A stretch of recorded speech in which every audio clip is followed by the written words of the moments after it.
Hey, if you get afternoon cravings for something, probably something a little sweet to eat, or maybe you just want to take a nap, I have some news for you, something that really has worked for me just in the last few days that I want to share with you because it was amazing. But first, I am Angela and I am a certified health coach. I have a background in nursing, I'm a registered nurse, and in functional medicine. But to start, if you have these crashes where you just feel like you've got to have something to eat, a lot of times it's because of eating lower glycemic foods. So now that was my issue for a long time. I would eat a very low fat meal because that was what was healthy, but I would be looking for something to eat in just a couple of hours. I would be needing a snack. So we were taught also to have several small meals during the day to keep our blood sugars at a nice even level. But if you eat more of low glycemic foods, more of just whole high fiber foods that are just like real food, then you're less likely to have those crashes. Especially whenever, like I said, you don't eat low fat. Whenever you do eat a good amount of a healthy fat with your meal and some protein, whether that be plant-based protein or actual meat or egg, but something that will sustain you for more than just a couple of hours. All right, so eating lower glycemic meals and meals that are satisfying, eating to the point of feeling satisfied but not necessarily full. All right, so that is number one. And number two is sometimes you just need to get up and move around.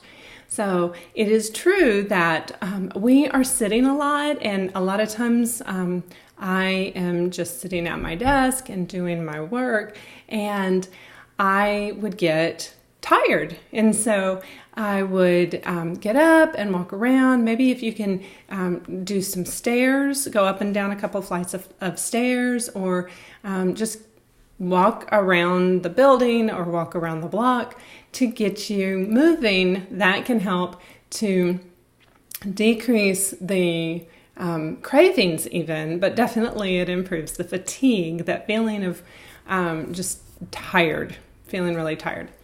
But number three is my new fun finding that was just so exciting. It is a temporary step, I want to say from the outset, but I found this book, and it's The Craving Cure by Julia Ross.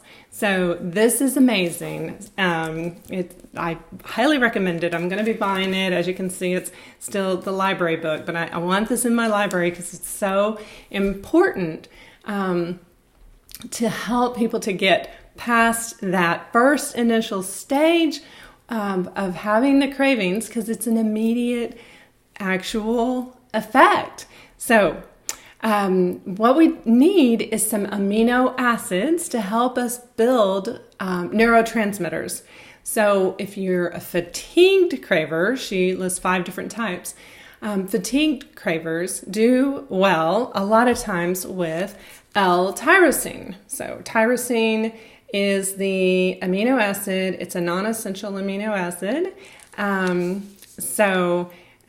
means your body will produce the amino acid, but sometimes it helps to give yourself a little extra dose of it, and helps your brain to produce the catecholamines, which affect cravings, but they also affect whether or not you are tired. So I noticed immediate results. She does say to open the capsule and dissolve it in your mouth. Doesn't taste bad. And so I noticed immediate result with just taking one capsule. You can take more than one, but you want to space them out. Anyway, I recommend reading the book for all the details. I'm not going to get into a lot of it, but just one has been really helpful for me.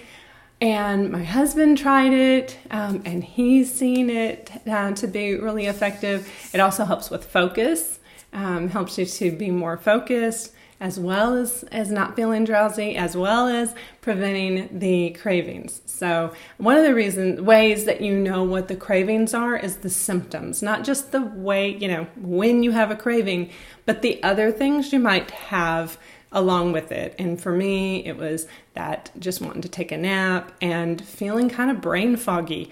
So there is a questionnaire that you can take in the book, and it'll help you to determine which kind of craver. And usually there's more than one.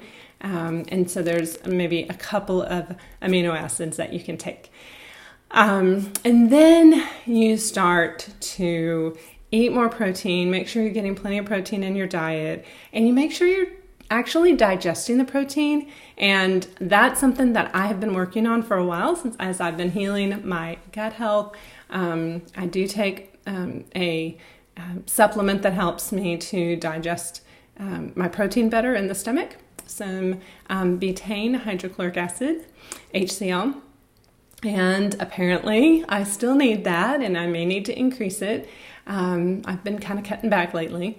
But anyway, so that's what I wanted to share with you, is that it could be something as easy to do as that. But again, we want to get to the root cause. We want to actually make it so that our body is producing that amino acid to the level that you need, and getting it in with actual food and not with supplements.